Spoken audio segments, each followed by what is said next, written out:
They called it a flying brick. Too heavy, too blunt, too slow to dance with the elegant Japanese Zero. And yet on a gray October morning in 1944, that brick tore 15 enemy aircraft out of the sky in a single mission, flown by just 2 men. So how does that happen? How does a supposedly clumsy, overweight F6F Hellcat end up carving its way through a massive Japanese strike force, while outnumbered by more than 20 to 1? To understand that, we have to talk about a pilot who thought in 3 dimensions, a war that had changed faster than some people realized, and a brutal little secret about air combat. In the right hands, physics can be more deadly than pure agility. Let's go back to the beginning, before the falling safe, before 15 kills, before anyone believed you could win a dogfight by flying like a brick. Imagine the Pacific in 1942. The United States has just been hammered at Pearl Harbor. Japan's empire is expanding like a dark tide from the shores of China to the jungles of New Guinea. Island after island falls. The rising sun flies over cities most Americans had never heard of a year before. And in the sky, there's a new terror. Slim, graceful, and impossibly agile, the Mitsubishi A6M Zero seems to rewrite the rules of air combat.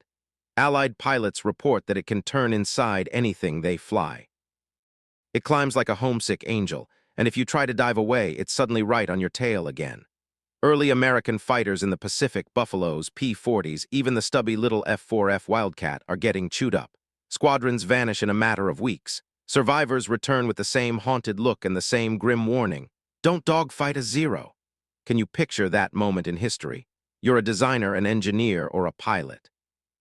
You're told that your enemy has an unbeatable fighter, faster, more agile, with pilots trained to razor's edge. The stories coming back sound like myth. Zeros looping and spiraling around American planes like a swarm of hornets. So what do? Do you try to build your own super agile, super light fighter to match it? Or do you bet on something completely different?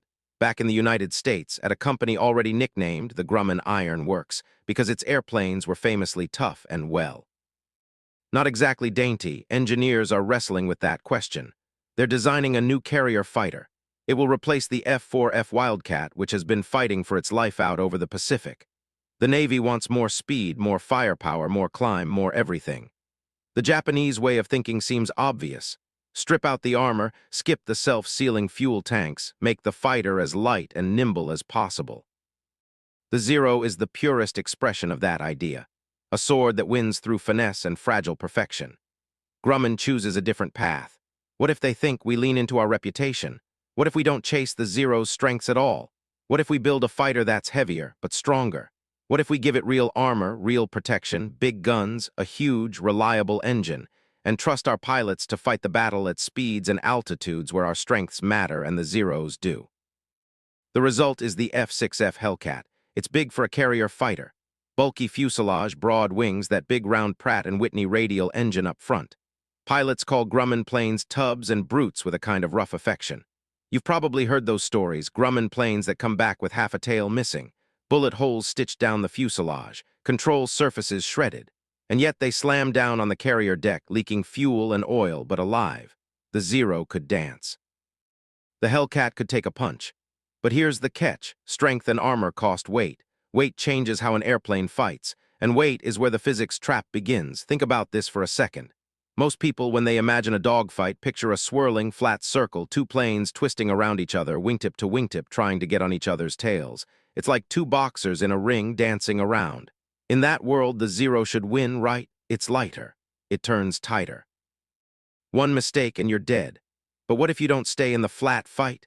What if you turn the sky into a vertical arena, not a horizontal one? Think about a roller coaster. At the top of the track, you're slow, but you've got potential energy, height. As you dive, that height turns into speed. At the bottom, you're at maximum velocity. Then you pull up slower, but higher again. Now imagine that roller coaster is armed with 6.50 caliber machine guns. This is the logic behind energy fighting, the kind of aerial combat where altitude and speed are everything. You're trading potential energy, height, for kinetic energy, speed, and back again over and over like chips on a poker table. And here's the crucial point. In the formula for kinetic energy, 1/2 mv squared, the m is mass and the v is speed. The heavier you are, the more destructive your energy at high speed. As long as your airframe can handle the stress and your engine can drag that weight back up to altitude, a heavier fighter in a steep dive can be absolutely murderous. The Hellcat is built for exactly this kind of fight. It can dive fast without its wings tearing off. It can shrug off hits that would vaporize a Zero. It's got the raw engine power to claw its way back up into the sky after a high-speed pass. The Zero, it's optimized for something else entirely. It's light. Supremely agile at the right speeds, but it's fragile. It doesn't like very high-speed dives. It doesn't like heavy G-loads. And by 1944, many of the experienced Japanese pilots who once made it almost unbeatable are gone. Killed in earlier battles, replaced with young, often hastily trained replacements, strapped into a mythic fighter that no longer quite matches the brutal reality of a changing war. So the stage is set. On one side, a philosophy of air combat that prizes agility, lightness, and the turning fight. On the other, a new, heavier fighter whose greatest strength lies in the vertical, using gravity and mass like a weapon. All that remains is a pilot willing to trust that physics. That pilot's name is David McCampbell. Who was David McCampbell before he became a legend? Not a swaggering movie ace, not the loudest guy in the ready room. McCampbell was quiet, unassuming. The kind of man whose stories you had to pull out of him. Born in Alabama in 1910, raised in West Palm Beach, Florida, he grew up around airplanes. He entered the U.S. Naval Academy and graduated in the early 1930s, a tough time when the Great Depression limited pilot training slots. He almost washed out of flight school due to a temporary medical issue. Can you imagine that? History's top U.S. Navy ace was nearly turned away before he even got to the cockpit. But he pushed through. By the time the United States enters World War II, McCampbell has experience as both a pilot and a landing signal officer. He's seen the dangerous business of carrier operations up close, the crashes, the near misses, the way a brief lapse in judgment can ripple across a crowded flight deck. Maybe that's why, when he eventually becomes commander of Air Group 15, he's known not just for his flying, but for his discipline, his ability to think clearly in chaos. Air Group 15, the fabled 15, flies from the carrier USS Essex. They rack up an extraordinary combat record across 1944, hitting Japanese forces from the Marianas to Formosa and then the Philippines. By the time we reach October 1944, McCampbell is already an ace many times over. His tally sits in the dozens. But he doesn't act like a scoring, obsessed hunter. He flies like a careful craftsman. He knows his Hellcat's strengths. He knows its weaknesses. And he knows, better than most, that in 1944 the air war in the Pacific has shifted into a new gear. Let's place ourselves there in time and space. It's October 1944. American forces have landed on Leyte Island in the Philippines. The U.S. wants to cut Japan's empire in half and sever its access to vital resources in Southeast Asia. The Japanese Navy responds with one last giant gamble, the Battle of Leyte Gulf. It's a sprawling, chaotic series of engagements, the largest naval battle in history. Surface ships, submarines, carrier air wings all collide in a swirling storm of steel and fire over days. Among the many moves in this deadly chess game is an effort by Japanese carriers and land-based air units to strike at the American invasion fleet and its covering carriers. That's where McCampbell's story crosses the larger narrative. The morning of October 24, 1944, starts like so many others at sea. Long before dawn, the crew of USS Essex is already awake. On the hangar deck, mechanics, armorers, and ordnance men move through pools of yellow light under hanging lamps. The smell of fuel and oil fills the air. Men talk in low voices, drink coffee, check and recheck equipment. Above them, on the open flight deck, it's still pre-dawn dark. A humid, heavy air presses down. Somewhere out there, beyond the circle of the fleet, Japanese forces are moving. You can almost feel the tension in those quiet hours, can't you? Somewhere, someone is flying toward you with the same intent you have toward them. You just don't know from where or when. At first light, radar operators in the carrier's Combat Information Center stare at their scopes. Greenish blips, the sweep of the antenna, then contacts, a cluster of returns far out but moving, fast. Too big to be a few patrol planes, too organized to be random. A strike. Word ripples through the ship. Large enemy formation inbound. Some of the Essex's fighters are already out on earlier missions. Others are being refueled, ray-armed, or shuffled on the deck. Launching a combat air patrol takes time, coordination, wind over deck. In theory, there should be a full wave of Hellcats ready to intercept such a threat. In practice, the timing this morning is terrible. McCampbell, as CAG Commander Air Group, is in the ready room listening to the reports. He quickly realizes a chilling fact: they don't have enough fighters ready to intercept this formation in time. So he makes a decision that on paper looks absurd. He takes what he has: 2 fighters, 2 pilots, himself and his wingman Ensign Roy Rushing. Their Hellcats are not fully fueled. They're not loaded to the gills with ammunition. This is a grab what you can, launch now scramble. Have you ever been in a situation where you know the math doesn't work and you have to go anyway? That's where McCampbell is as he walks out onto the deck. Wind whips across the carrier, raising whitecaps on the sea. The deck is a ballet of danger, aircraft being pushed into position, sailors in colored jerseys pointing, waving, running. The smell of hot oil and fuel, the roar of engines warming up. McCampbell and Rushing climb into their cockpits. Canopies slam, harnesses tighten. Ground crew pull away chocks. On the bridge, the captain orders the ship into the wind. The carrier turns, gathering speed. The flight deck becomes, for a few critical seconds, a narrow runway in the middle of endless water. And then launch. The first Hellcat hurtles down the deck, tail lifting, wheels thumping over seams in the planks. At the last moment, its nose rises and it claws into the air. The second follows. 2 blue-gray specks climbing away from their steel island, alone in a sky that will soon be anything but empty. As they circle to gain altitude, McCampbell calls up to the radar controllers. Vector to the bogies. They give him bearings, altitude estimates. A direction to aim his little 2 planes spear at a very large, very dangerous enemy. What would you be thinking in that cockpit? You know you're about to face a formation that by all rights should be intercepted by a full squadron. Instead, it's you and 1 other guy, you're low on fuel, you don't have time for a prolonged engagement. You certainly don't have the luxury of making many mistakes. McCampbell doesn't turn back. He points his Hellcat toward the incoming blips and begins to climb. As the 2 F6Fs ascend, the world below them shrinks. The carrier becomes a small gray rectangle, the other ship's tiny white wake scratched into the sea. Clouds drift past. The air grows thinner, colder. Ahead, the haze on the horizon thickens. At first, it's just a smudge. Then, as they draw nearer, that smudge resolves into shapes. Japanese aircraft, dozens of them. Fighters, Zeros, and perhaps newer types. Dive bombers, torpedo bombers, heavy with ordnance pointed straight at the American fleet and the American troops on the beaches of Leyte. Put yourself in that Hellcat cockpit for a moment. You're strapped in, shoulder to shoulder, with metal and ammunition. The engine in front of you is a roaring beast. The guns in your wings are loaded with tracers and armor-piercing rounds. Your fuel gauge is already lower than you'd like. Out there, stretched across the sky, is a loose but massive enemy formation. They outnumber you dramatically. They don't even know you're there yet.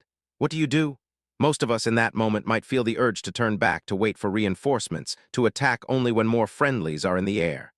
McCampbell does not, but he also doesn't do the obvious, heroic thing. He doesn't charge straight in and get lost in a swirling melee among dozens of fighters with superior numbers. He's too smart for that. Instead, he looks not just at the planes, but at the geometry, at the energy picture. They are higher. The Japanese formation is below. Altitude is money in the bank, and McCampbell is very, very good with numbers. He climbs to a position above and behind the formation, staying out of sight as long as possible. He and Rushing are now perched at the top of the roller coaster. What happens next is a series of deadly, almost clinical moves that turn gravity itself into a weapon. McCampbell rolls his Hellcat inverted, nose pointed toward the enemy. Imagine that moment of stillness, upside down, seeing the entire formation framed in your canopy, unsuspecting specks below. Then he pulls into the dive. The flying brick lurches forward, then hurtles downward as gravity grabs hold. Here is where weight, so often mocked, becomes an ally. The Hellcat's mass helps it pick up speed quickly in the dive. The big radial engine drives the prop. The nose points down like a hammer falling. Air screams over the wings. Control surfaces shudder under the strain. Zeros can dive too, of course, but they are lighter, designed for agility and low-speed maneuver, not for sustained, high-speed dives with heavy G loads at the pull-out. Their wings and airframes are simply not as robust. Push them too hard and bad things start happening: control stiffening, structural stress, even failure. McCampbell's Hellcat can take it. As he dives, he picks his target, a fighter or bomber that's slightly out of position or flying a bit apart from the main cluster. He isn't going for some romantic turning duel. No white scarf, one-on-one ballet. This is a drive by shooting from above, delivered at hundreds of miles per hour. He lines up in the gun sight. The target swells. He squeezes the trigger. 6.50 caliber Brownings erupt, spewing tracers and lead. The guns vibrate the entire airframe. The sound is a hard, continuous ripping, so fast it almost becomes a single note. Below, a Japanese aircraft jerks shutters, then blossoms in fragments and smoke. In a fraction of a second, the moment has passed. This is the critical difference between a turning fight and what McCampbell is doing. In a turn fight, you stay with your opponent. You commit. You spiral with him, trying to get your guns aligned, hoping you can outturn him before he outturns you. In an energy fight, you don't commit like that. You make one pass, and you're gone. McCampbell doesn't try to follow his victim through the formation. He doesn't bleed off speed to mix it up among the survivors.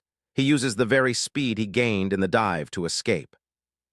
At the bottom of the attack, he pulls back on the stick, feeling the heavy GS as his Hellcat's nose comes up, streaking past and through the formation.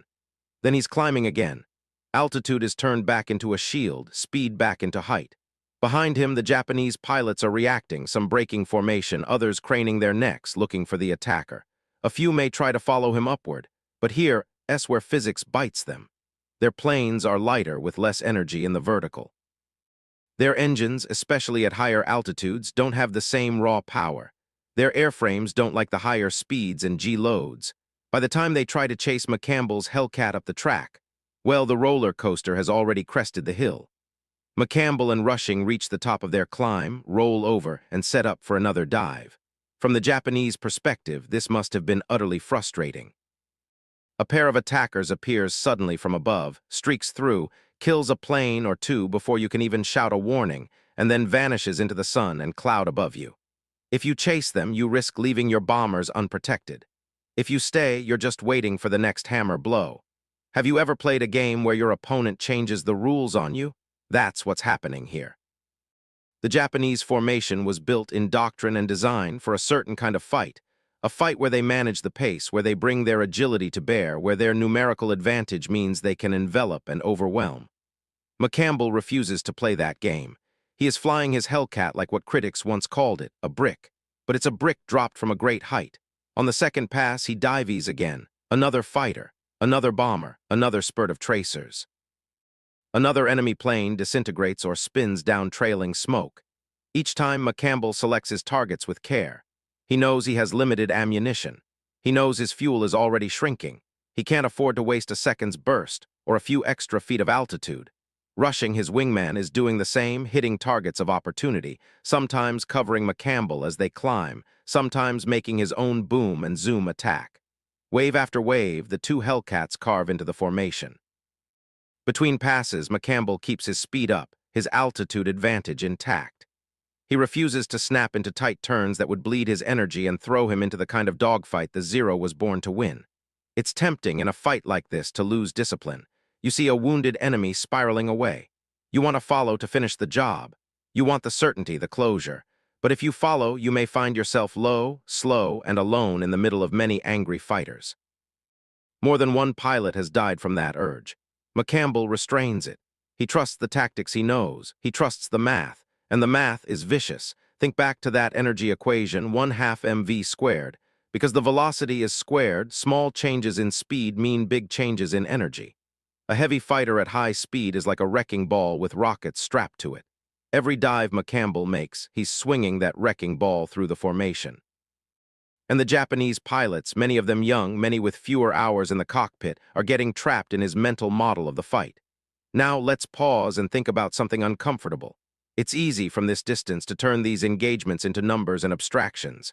15 planes, 9 kills, a successful mission.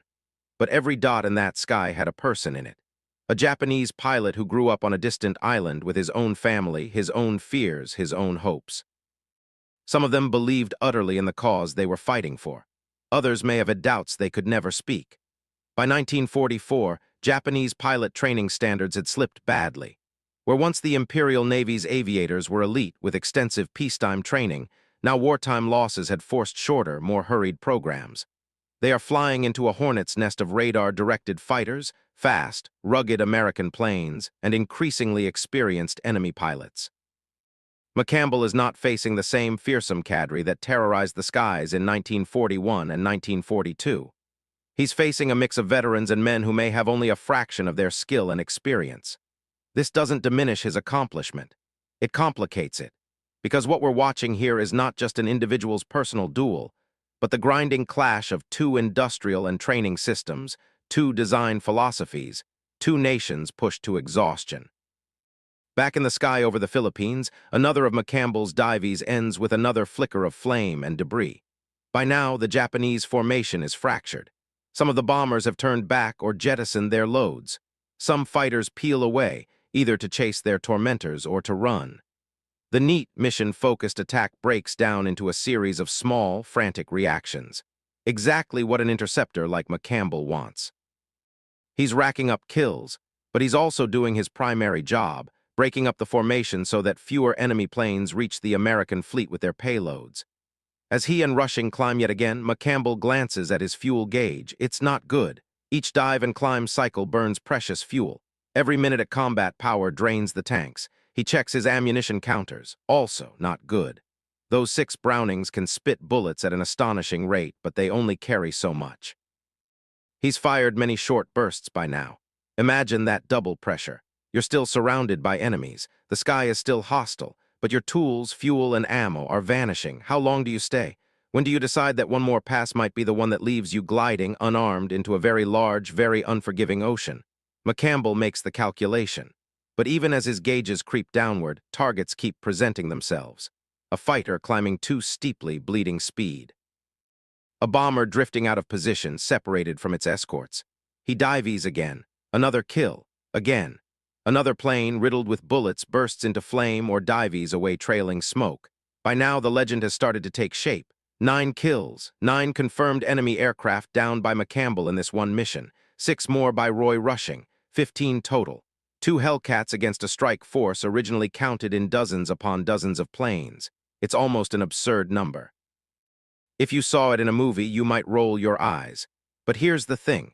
It didn't happen because McCampbell was some kind of superhuman marksman or daredevil alone. It happened because he combined skill with a deep understanding, conscious or instinctive, of the physics of his airplane and the weaknesses of his opponents. At last, the moment comes when he cannot ignore his fuel and ammo any longer. He's almost out of both. In the cockpit, warning signs are piling up.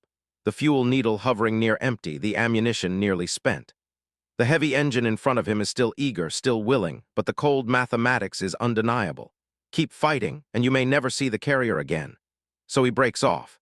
He points his Hellcat back toward the distant speck of the Essex and the U.S. fleet, descending cautiously, conserving what fuel he has left, wary of any straggling enemies that might still be hunting. Behind him, the skies gradually quiet. The Japanese strike force, shattered, reduced, scattered, limps away or falls into the sea. The full tally of that mission will be argued over in reports and histories, but one thing is clear. That morning, the fleet was spared a more devastating attack in large part because 2 Hellcat pilots chose to engage and chose to fight on their own terms. As McCampbell approaches the carrier, the adrenaline of combat begins to give way to the razor-edge focus of landing. Carrier landings are dangerous even in good conditions, with full fuel and a rested pilot. Now, he's low on fuel, probably mentally and physically exhausted, perhaps with battle damage invisible from the cockpit. He lowers his landing gear. Flaps come down. He joins the landing pattern, one more blue aircraft in a carefully spaced procession. Can you feel the tension as he turns that final approach? The deck is pitching slightly. The wake foams behind. The landing signal officer stands at his station, paddles in hand, ready to wave off or call him in. McCampbell brings the Hellcat in. The hook catches the wire with a violent jolt. The plane slams onto the deck, lurches to a stop. He's home. He taxis clear, shuts down, and only now, perhaps, allows the full weight of what just happened to settle in. On the deck, ground crew swarm the aircraft. They count bullet holes. They check fuel levels. They open gun bays and examine the emptied ammo boxes. They listen as McCampbell and Rushing report what they saw, what they did, how many aircraft they engaged. The numbers spread through the ship like an electric current. 9 for McCampbell, 6 for Rushing. 15 in one mission. Officers pull out maps after action reports. Intelligence officers cross-check claims with radar tracks and shipboard sightings. It takes time, but the broad outlines are clear. Two fighters, launched under less than ideal conditions, have just gutted a major strike. Word continues to spread, beyond the Essex, beyond the task force, back across the Pacific to Pearl Harbor, then across the continent to Washington. In time, the United States will award David McCampbell the Medal of Honor for his actions on October 24, 1944, and his broader service. The citation will talk about conspicuous gallantry and intrepidity, and about his tally of kills. But medals and numbers only tell part of the story. Underneath all of it is that quieter, more mechanical truth. This was the day that a fat fighter and a pilot who understood its physics completely humiliated the design philosophy that once seemed unbeatable. Let's step back now and look at the bigger picture, the fat fighter physics trap. Why did this happen the way it did? Why was the Hellcat, heavier, thicker, less glamorous, able to dominate the Zero and its kin in the late war? The answer lies in the clash between two visions of what air combat would be. Before the war, many air forces believed that agility, turn rate, lightness would be everything. Dogfights were imagined as swirling masses of planes twisting and looping intimately, almost like a joust without lances. The Zero was built for that world. Japan's engineers shaved weight wherever possible. No heavy armor. Minimal self-sealing tanks. The result, a fighter that could turn inside almost anything, and for a time that advantage was devastating. American pilots who tried to fight fair, turning battles with Zeros early in the war, learned this the hardest way possible. But war is a cruel teacher. Over time, pilots and tacticians began to realize something else. In a sky big enough, fast enough, and vertical enough, the tighter turn doesn't always win. What wins is managing energy better than your opponent. John Thatch's famous Thatch Weave, developed with the F4F Wildcat, was one early American response. A cooperative tactic where two fighters supported each other, drawing an enemy into a trap. As newer, more powerful fighters like the Hellcat and later the F4U Corsair entered service, another set of ideas crystallized. Boom and zoom, slashing attacks, vertical maneuvers that treated the sky like the three-dimensional battlefield it is. And here's where the fat fighter comes into its own. That extra mass. If you have the engine to move it and the structure to hold it together at high speed, it gives you brutal hitting power in a dive. You don't need to outturn your opponent if you can hit him at 400 miles an hour from above, then be gone before he can even roll to follow. The Japanese design philosophy, by contrast, locked them into an increasingly unforgiving corner. Their fighters were optimized for the kind of fights that happened in 1941, but not the ones that would dominate 1944 and 1945, when Allied fighters were faster, stronger, and when radar and better coordination let them choose when and how to engage. Add to that the grinding attrition of experienced Japanese pilots, and you get that tragic, lopsided dynamic we saw over Leyte Gulf. A light fighter, flown by a pilot who grew up worshipping the sword-like precision of the Zero, now stuck in an arena where the sword keeps getting hit by a high-speed sledgehammer. McCampbell's mission is a dramatic, almost cinematic example of this physics trap playing out. But it wasn't unique. Time and again in the late Pacific War, heavier, more robust American fighters used speed, altitude, and energy fighting to tear into Japanese formations that never quite got the fight they were designed for. Now ask yourself this, was it inevitable? If Japan had shifted its fighter design philosophy earlier, adding more armor, building fighters that could better survive high-speed dives, would the air war have looked different?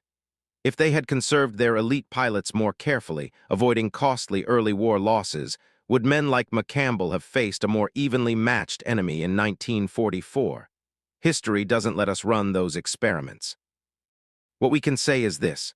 By the time David McCampbell rolled his Hellcat over into that first dive on October 24, 1,000 choices had already been made. By governments, by engineers, by training officers, by commanders on both sides. Those choices narrowed the possibilities.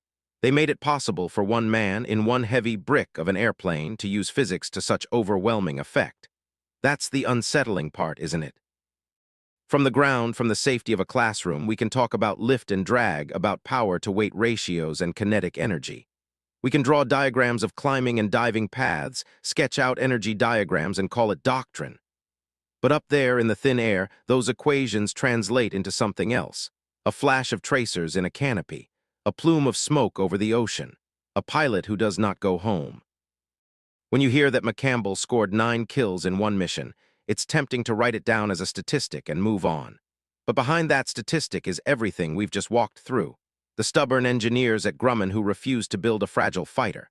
The early war pilots who died learning not to turn with a zero. The training lectures on energy fighting that some pilots listened to and others ignored. The radar operator who first spotted that inbound formation over Leyte Gulf. The young Japanese pilot strapping into his aircraft that morning, clutching his own small set of beliefs and hopes. And then, finally, the man in the Hellcat cockpit who, in a crisis where the numbers didn't add up, chose to trust his airplane and the physics it was built for.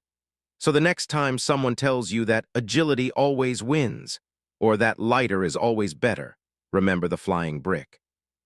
Remember the heavyweight fighter that turned its supposed weakness, mass, into the core of a devastating strategy. Remember the morning when two Hellcats climbed alone into a crowded sky, and by fighting in the vertical, by treating their planes like falling safes instead of fencing foils, they shattered an attack that could have cost thousands of lives below. They laughed at the brick. They admired the lean, elegant Zero. But on that day over the Philippines, it was the fat fighter and the man who understood its physics that decided who lived and who did not. In war, it's not always the prettiest design that wins. Sometimes, it's the one that falls fastest.